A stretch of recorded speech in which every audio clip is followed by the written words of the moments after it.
네, 232페이지 문항 10번입니다. 회사의 손익계산서상 판매비와 관리비 계정 내역은 다음과 같다라고 해서 세금과 공과금 내역이네요. 세금과 공과금 내역들이 있습니다. 폐수 배출 부담금 300만 원, 전기요금 납부 지연으로 인한 연체 가산금 500만 원, 업무와 관련하여 발생한 교통사고 벌과금 400만 원. 뭐 이렇게 있네요. 자, 뭐 밑에 보시면 여러분 이게 마지막 문항이에요. 지금 우리가 문제 2번 풀이하고 있고 이게 11번 보면 위 자료 이외에는 세무조정 사항이 없는 것으로 한다라고 해서 위의 항목들 자료들이 마지막이다. 그리고 마지막 참고해가지고 세율 2023년 1월 1일 이후부터는 법인세 세율이 2억까지는 9%, 2억 초과 200억 이하에 대해서는 19%. 여러분 이 뒤에도 있죠. 하지만 우리가 지금 치르는 시험에서는 과표가 200억이 절대 넘지 않을 거예요. 그렇기 때문에 이 9%, 19%만 잘 적용하면 됩니다. 자, 이따가 이제 세액 계산서에 여기까지 세액 계산서 할 때 이걸 이용할 거고 일단 우리가 지금 우리가 여러분 앞에서 큰 산 넘어오셨죠? 큰 산 넘어왔는데 여기서는 좀 간단한 겁니다. 어느 정도 판단하는 걸로 또 마지막 문항 10번은 문제 2번을 마무리하면서 출제자께서 판단만 하면은 바로 답이 나올 수 있는 것들이에요. 그래서 정리한 거를 함께 볼게요. 자, 일단 여러분 사택 관련 비용은 지금은 제가 말씀을 따로 안 드릴 건데 중요한 거기 때문에 이것도 사택 관련 비용도 꼭 정리해 두세요. 이것도 법령편, 객관식 편과 주관식 편에서 늘 나오는 주제니까 잘 확인하시고 이제는 우리는 여기 세금과 공과금을 함께 정리해 볼게요. 이번에 차에 있는 걸로. 일단 여러분 조세. 내가 세금 낸 거예요. 세금 낸 거. 그게 뭐 국세도 있고 지방세도 있고 그렇겠죠. 세금 낸 거. 일단 여러분 취득세. 우리 뭐 자산 같은 거 사면은 취득세 내거든요. 송금으로 인정됩니다. 어떤 식으로 되냐면 자, 기억. 자산 취득 원가를 구성한 후 감가상각이나 처분할 때 송금에 자연스럽게 산입됩니다. 자, 여러분. 자산 취득 원가. 우리도 여러분 회계에서도 취득세, 취득 부대 비용 이런 것들 들어가면 어떻게 합니까? 그 자산의 취득 원가로서 같이 계상하죠. 그죠? 뭐 자동차 100원 주고 샀는데 취득세가 5원이다. 그럼 자동차 금액은 105원이 되잖아요. 언제 비용 처리돼요? 우리 제가 앞에서 잠깐 말씀드렸어요. 여러분, 모든 자산은 미래의 비용입니다. 모든 자산은 감가상각 자산이라면 감가상각을 통해서 내용연수 동안 감가상각하면서 비용 처리되고 토지처럼 감가상각 자산이 아니라면 언제 비용 처리돼요? 언젠가 판다면 팔면서 자산의 장부 금액이 송금으로 되고 돈 들어오는 거는 입금 처리되고 그러잖아요. 언젠가는 송금이 된다는 거예요. 일단 반대로 말하면 자산으로 일단 인정이 되잖아요. 그러면은 무조건 언젠가는 비용이 되는 거예요. 비용으로 인정되는 겁니다. 언젠가는. 그리고 그래서 한 가지 또 체크할 게 여러분 업무 무관 자산 있죠. 업무 무관 자산을 갖고 있으면서 들어가는 세금들이 있어요.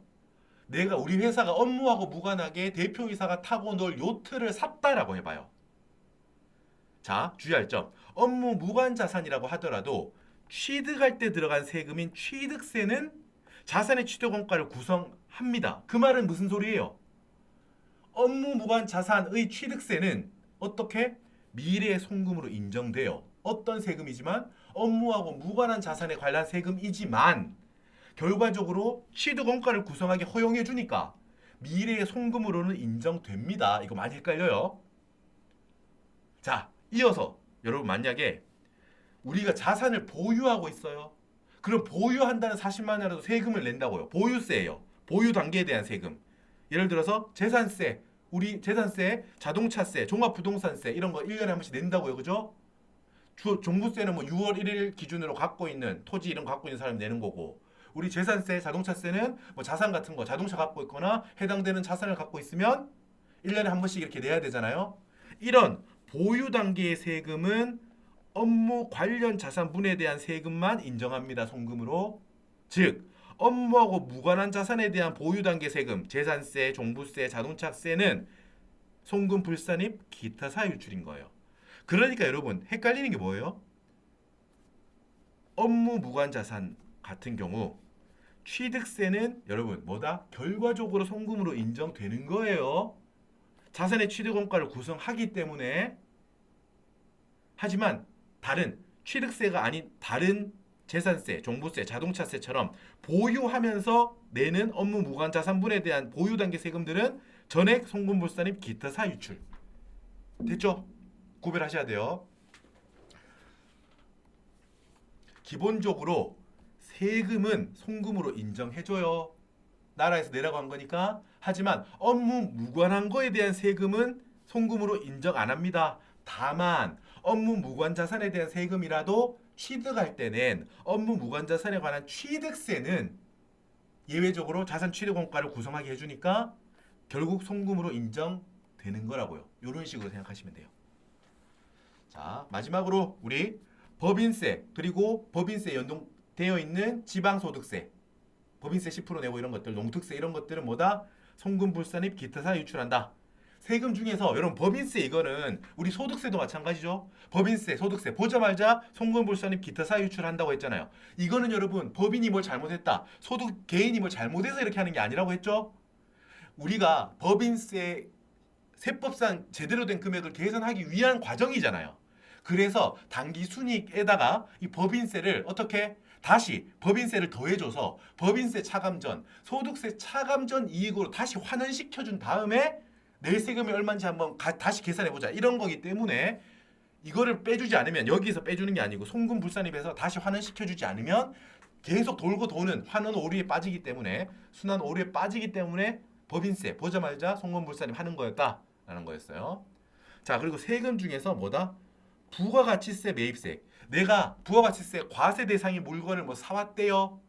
부가가치세 과세 대상의 물건을 사오면 여러분 이건 기본적으로 어떻게 돼요?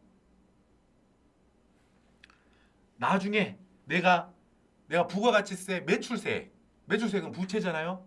요 매입세액은 선급금으로 자산으로 잡아뒀다가 나중에 세금 낼 때 낼 세금에서 빼줘요. 뭐라고? 부가가치세를 부담했잖아요, 내가. 그러면 나중에 낼 세금이 있잖아요. 부가가치세 신고하면서 낼 세금에서 내가 부담했던 세액만큼은 안 내줘. 덜 내게 되죠, 결과적으로. 여러분 이게 뭐의 요건을 충족해요? 자산의 요건을 충족하죠. 내가 부담한 매입세액은 지금 혀를 깨물었어요, 여러분. 다행입니다. 피날 정도는 아니고 살짝 깨물었어요. 자, 다시 한번. 내가 부담한 부가가치세 매입세액은 나중에 내가 낼 세금에서 차감해주죠. 내가 나중에 낼 세금을 덜 나가게 해주죠. 자산의 유출을 막아주죠. 그게 어떤 정의예요? 자산의 정의를 만족해요. 부가가치세의 선급금이라는 자산으로 계상합니다. 내가 지금 돈이 나갔어요. 그죠? 내가 물건 사오면서 돈이 나갔어요. 하지만 이거는 미래 시점에 부가가치세 신고를 하는 시점에 있어서 내가 그때 낼 세금을 줄여주는 효과니까 자산이에요. 유보. 부가가치세 선급금이라는 자산으로 유보화합니다. 송금불산입 부가가치세 선급금 얼마 유보 이렇게. 오케이, 됐습니다. 자, 요거는 비교해서 참고용으로 볼게요. 우리가 부가가치세법에 보시면은 매입세액을 내가 부담했죠? 뭘 사오면서 매입세액을 내가 부담했다고 100원짜리 사면서 10원을 상대방한테 줬어요. 그러면 기본적으로 이게 방금 말했듯이 자산이 되어가지고 나중에 낼 세금을 줄여준다고. 지금 송금불산입 유보로 처분이 한다고.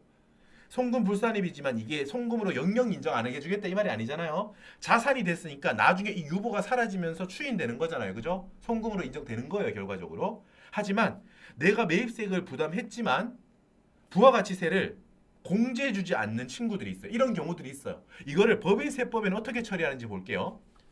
자, 일단 위에 세 경우, 사세 등은 뭐예요, 여러분? 사업 무관한 매입세. 부가가치세법상은 사업에 관련된 것만 매입세 공제해주죠. 사업하고 무관한 거는 네가 돈을 줬더라도 공제 안 해줘. 그리고 세금계산서 관련해서 받을 거 안 받고 이랬다는 거야. 의무를 다하지 않았죠. 그리고 사업자 등록 전에 매입세액을 일으켰대요. 사온 게 있대요. 그래서 왜 이렇게 지켜야 할 걸 안 지키니 너희들? 그래서 매입세액 불공제한 거예요, 부가가치세법에서. 이런 경우는 어떻게 한다? 법인세법에서도 송금불산입하면서 기타 사의 유출로 처리합니다. 여러분 이러면 어때요? 영영 송금으로 인정되지 않는 거죠. 법인세법에서도. 법인세법 초록색이에요. 법인세법상으로도 송금불산입하면서 기타 사의 유출로 처리해버려요. 영원히 송금으로 인정 안 돼요. 이런 매입세액은. 내가 돈이 나갔다고 하더라도. 근데 밑에 항목들은 뭐예요, 여러분? 부가가치세법상 토, 비, 대, 면 간주임대료까지 토비되면 뭡니까? 세법상 이게 사업자가 잘못한 게 아니야. 사업자 귀책 사유가 없어요. 사업자 귀책 사유가 없고 토지는 면세 항목이니까 매입세 부담했더라도 송금불산이 토지로 매입세 공제 안 해줘. 비용업료 개별 소비세 과세대상 자동차 매입세액도 이런 것들 접대비 관리 매입세액도 면세사업 관리 매입세액 전부 다 뭐다? 사업자가 뭔가 잘못한 게 아니에요. 세금계산서를 안 받았거나 사업자 등록 전에 시기도 안 됐는데 매입세액을 부담했거나 그런 게 아니라 부가가치세법의 구조상 그냥 안 해주는 거예요. 매입세액 공제를. 사업자 귀책 사유가 없죠.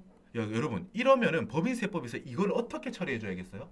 부가가치세법의 구조상 지금 매입세 공제를 안 해줄 뿐 이 법인이 잘못한 게 아니죠. 그러면 어떻게 해줘야겠어요? 기본적으로 송금으로 인정해줘야겠죠. 관점이 다르다고요. 토지 관련 어때요?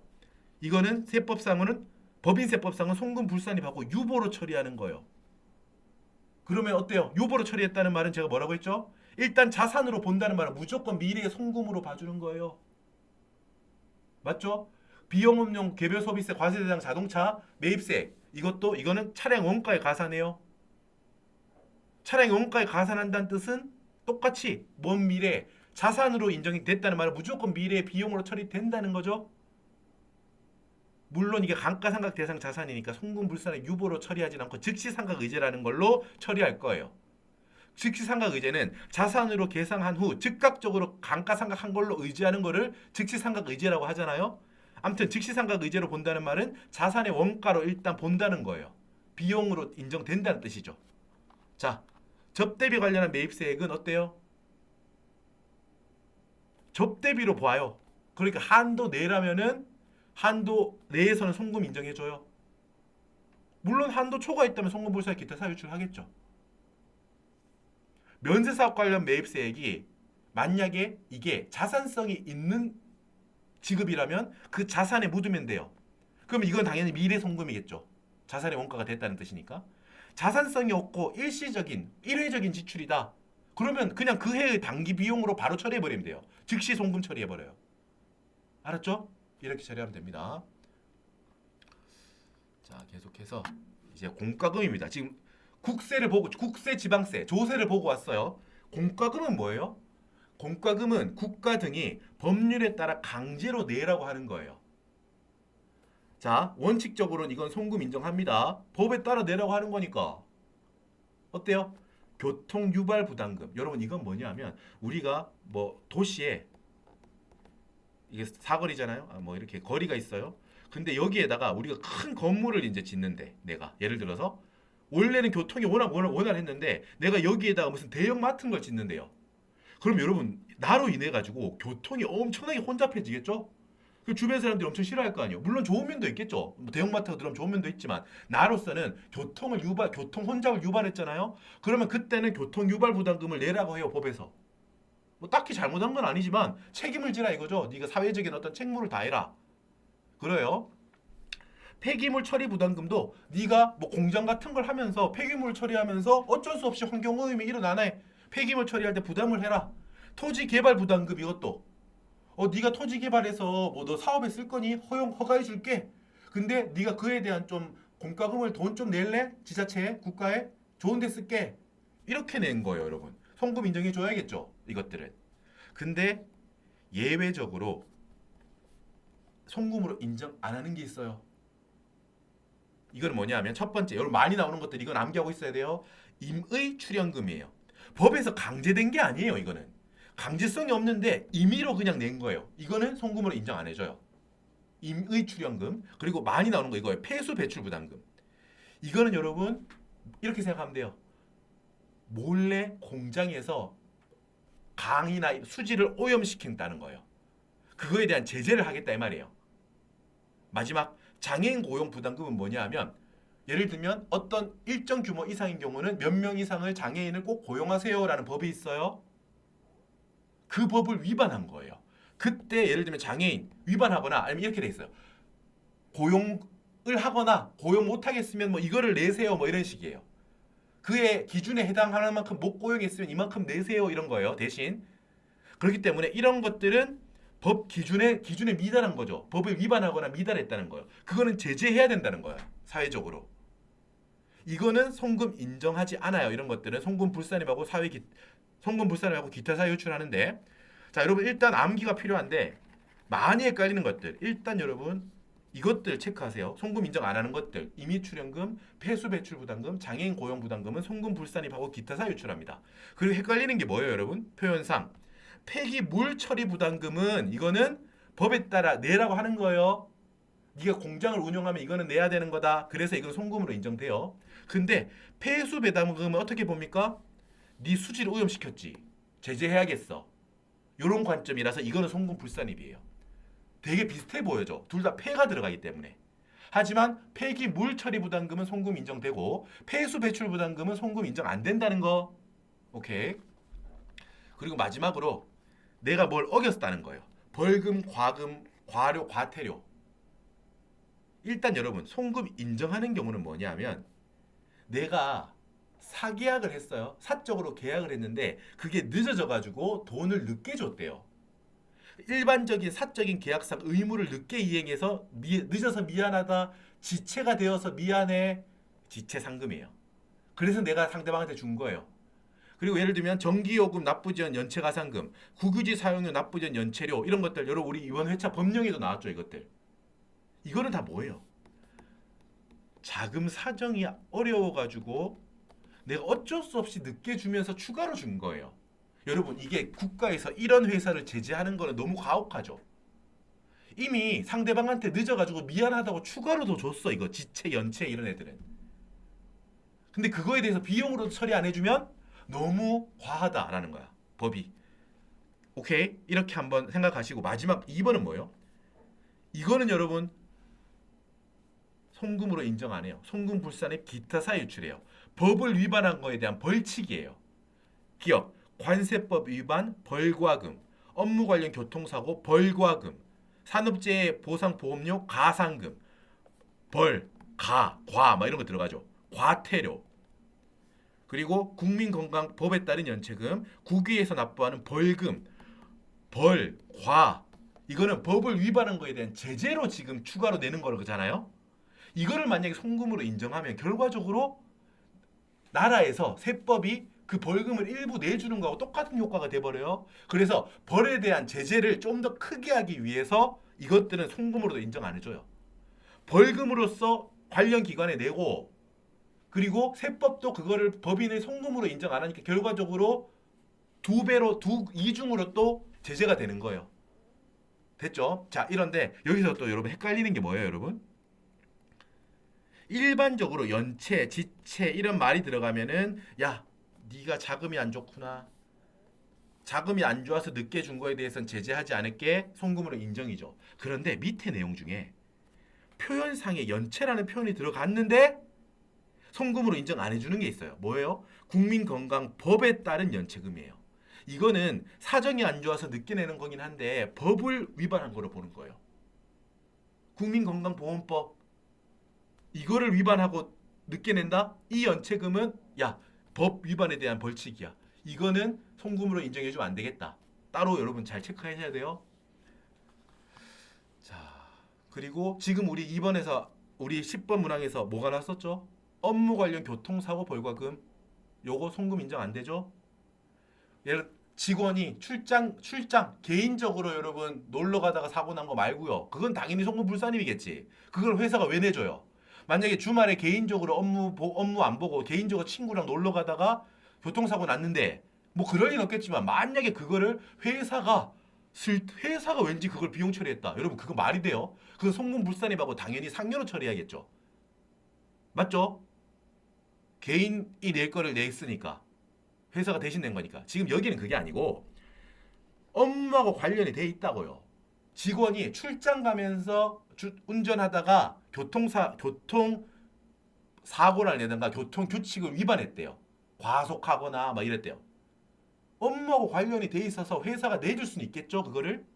근데 여러분 교통 법칙을 위반했잖아요.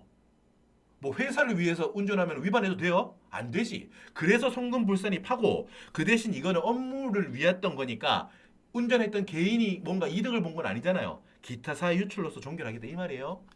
자 봅시다. 이제 금방 확인하고 풀면 돼요 이제. 자 여러분 뭐다? 1번 폐수 배출 부담금이다. 어떻게 생각하자고? 너 강물 오염시켰지? 몰래 버렸니? 어떻게? 송금 불산입하는 거예요. 기타사 유출. 폐기물 처리 부담금은 어때요? 상대적으로 그거는 송금 인정되는 항목이었어요. 폐수, 물 버리는 거 생각하자. 헷갈리지 말자. 2번 500만 원 전기요금 납부 지연으로 인한 연체 가산금. 여러분 이것도 헷갈리면 안 돼요. 사실 여러분 이것도 사실 헷갈리거든요.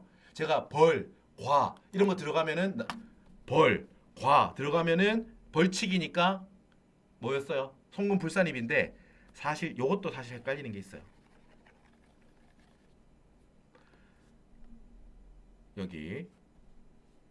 여긴 따로 표현이 없네요. 지금 우리 문제를 봅시다. 문제에 나오는 거 이것도 헷갈리는 걸로 마침 나왔네요. 여러분 연체를 포인트를 주면은 이거 개인적으로 돈을 좀 늦게 냈구나. 전기요금은 여러분 우리 한국전기공사랑 우리가 사적으로 하는 거예요 여러분. 우리가 쓴 만큼 내는 거예요. 세금 아니에요 여러분. 요금이니까 표현이 내가 쓴 만큼 내는 거잖아요. 한국전기공사에 그죠? 그렇기 때문에 이거는 늦게 냈구나. 자금이 어려웠네. 그거에 대해서까지 송금 불산입하면 가혹하다. 송금 인정한다고 했어요. 맞죠? 근데 여러분 의외로 여기 또 어떤 표현이 있어요? 뒤에 연체 가산금이라는 표현이 있어요. 요 헷갈릴 때 가 때문에 이거는 내가 공부할 때 뭐 벌이랑 가 들어가면은 뭔가 제재였던 것 같아. 그거에 대한 이건 예외예요. 여기서는 연체를 봐야 돼요. 연체를 전기 요금 연체 여기를 봐야 돼요. 전기 요금 연체됐다고 무슨 벌금 내고 이런 게 아니라고요. 이거 그냥 늦게 냈으니까 추가로 더 내는 걸 뿐이니까 송금으로 인정됩니다. 이거는 헷갈리지 맙시다. 마지막 아까 방금 보고 왔던 거예요. 업무하고 관련되어야 돼요. 출장 가다가 내가 과속했대요. 그래서 벌금 냈대요. 회사 입장에서 회사를 위해서 네가 과속했구나. 내가 내줄게. 세금과 공과금으로 400만 원 지금 비용 처리했죠. 하지만 세법 입장은 송금으로 인정 안 해. 왜 과속하고 그래 너? 송금 불산입하고 대신 이 운전한 사람이 개인적으로 뭔가 한 건 아니니까 추가적으로 네가 소득세 낼 필요는 없겠구나. 기타사 유출. 자, 요거 적으면 끝입니다. 이제 마지막 대망의 송금 불산입, 폐수 배출 부담금 300만 원 기타사 유출, 송금 불산입, 교통사고 벌과금 400만 원 기타사 유출. 이렇게 하면 문항 10번이 끝나요. 자, 이제 여러분 답안 마무리합니다. 잘 마지막으로 조금만 따라오세요. 자, 답안 마무리. 이제 마지막 페이지입니다. 이게 우리가 제출할 페이지예요. 소득 금액 조정 합계표를 마무리합니다. 절대 잊으시면 안 돼요. 합계 적는 거를 절대로 놓치시면 안 돼요. 합계. 가산조정의 합계가 얼마다? 가산조정의 합계가 2억 3,640만 원이다. 차감조정의 합계는 얼마인가요? 5,400만 원이다. 이거를 갖다 쓰는 겁니다. 아래쪽으로 다음 페이지에 있는 과표 및 세액조정 계산서 쪽으로 넘깁니다. 이 금액들을. 자, 가산조정을 갖고 와서 여기 입금 산입이라고 적혀있는 칸에 가산조정 금액 전체를 다 적어요. 차감조정이라고 있던 5,400만 원을 갖고 와서 이 송금 산입이라는 칸에 차감조정을 다 적어요. 갖고 와서 적는 겁니다. 그리고 우리 제일 처음에 했던 작업이 뭐였어요? 제일 1번 항목 손익계산서상 당기 순이익이 얼마였어요? 5억 5천이죠. 그게 시작이었잖아요. 여기서부터 시작합니다. 자, 하나씩 보면 돼요. 이제 5억 5천 더하기 2억 3,640만 원 빼기 5,400만 원 하면 차가감 소득 금액이 7억 3,240만 원. 우리가 기부금 한도 초과액은 이쪽 세무조정이 안 나왔죠? 그래서 차가감 소득 금액이 그대로 각사노 소득 금액이 똑같이 되죠. 자, 이제 과세 표준은 어때요? 각사소 금액에다가 이비소를 빼서 과표를 찾습니다. 중요한 거 뭐였어요, 여러분? 절대 놓치면 안 돼요. 2월 결손금 2천만 원. 2월 결손금 1,000만 원 어디 있던 거예요, 여러분? 앞으로 이거 처음부터 강조했던 내용이에요. 놓치기 쉽다라고 했죠?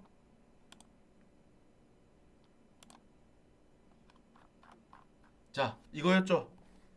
2021년에 발생한 이 1,000만 원은 아직까지 2월 결손금 공제 가능 기간 15년 안에 있는 친구니까 이 1,000만 원은 어떻게? 선택 아니고 강제로 각사소 범위 안에서 공제된다. 그리고 또 중소기업이니까 각사소 금액 100%를 한도로 다 뺄 수 있다. 1,000만 원. 기억나시죠? 그래서 이거에 대해 분석 다 했었어요, 여러분. 우리 뒤쪽에서 분석 같은 것도 하고 했었으니까. 자, 2천만 원이잖아요. 2천만 원. 기억 안 나시는 분들 꼭 다시 체크하셔야 돼요. 잊지 마시고 2천만 원이 된다. 과거에 2012년 거는 이미 공제 가는 기한이 지났으니까 아까 전에 자산 수준 이익으로 보존해서 없앴다라는 거였고, 자, 다시 돌아갑니다. 그죠? 이월결성은 1,000만 원. 각사소는 차고도 여유가 차고도 넘치네요. 7억 3,240만 원. 중소기업이니까 각사소 100%까지 이월결성은 뺄 수 있죠. 이월결성은 1,000만 원 다 뺄 수 있네요. 그럼 과표가 어떻게 돼요? 7억 2,240만 원이 나옵니다. 자, 과표 7억 2,240만 원 그대로 적고, 여기다가 여러분 세율에는 뭐 정리하면 이 적용되는 한계 세율 구간을 적으면 돼요. 자, 적용되는 한계 세율 구간의 세율을 적으면 돼요. 그냥 19%. 여러분 이렇게 적고, 의외로 이것도 처음 낯선 분들은 이렇게 합니다. 7억 2,240만 원 곱하기 19% 했는데 야 1억 1,700만 원 안 나오는데 이거 뭐야? 뭐겠습니까 여러분? 자, 우리 아까 전에 마지막 자료 11번에서 이게 나와 있어. 밑에 참고 자료 이제 친절하게 한번 주어졌으니까 앞으로도 주어질 거라고 기대합니다만, 이 정도는 알 수 있죠. 우리 2억까지는 9%, 2억 초과 200억 이하는 19%. 우리 지금 과표가 얼마예요 여러분? 과표 7억이에요. 그리고 선례를 봤을 때 과표가 몇십억이 나오지도 않아요. 100억이 넘지도 않고요. 물론이고 100억 안 넘는 건 물론이고 몇 억이 아마 나올 거예요 과표가. 그러니까 200억 초과분에 대해서는 몰라도 됩니다 우리. 됐죠? 그래서 2억까지는 9%, 2억 곱하기 9%, 2억을 초과하는 어때요?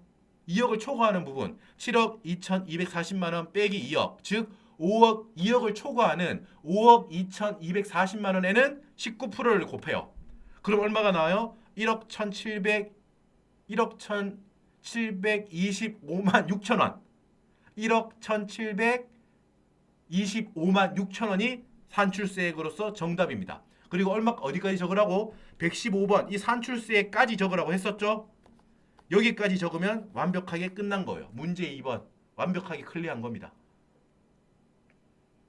아셨죠? 여러분 답안 쓰실 때 당연히 여러분 다 적으셔야 된다고요. 제가 혹시나 해서 말씀드릴게요. 몇 번 강조했지만 저는 지금 숫자에 여러분이 겁먹거나 이러지 말도록 압도당하지 않기 위해서 제가 100만 단위로 짧게 끊어서 지금까지 쭉 하고 있잖아요. 당연히 여러분 실제 답안에는 7억 3,240만 원 다 적으시고, 산출세액도 1억 1,725만 6천 원 이렇게 다 적으셔야 돼요 여러분. 이거는 시험의 기본적인 겁니다. 오케이. 자, 여러분 수고 많으셨고 이제 쉬셨다가 이어서 이제 문제 3번도 우리가 정복하러 갑시다. 고생 많으셨어요.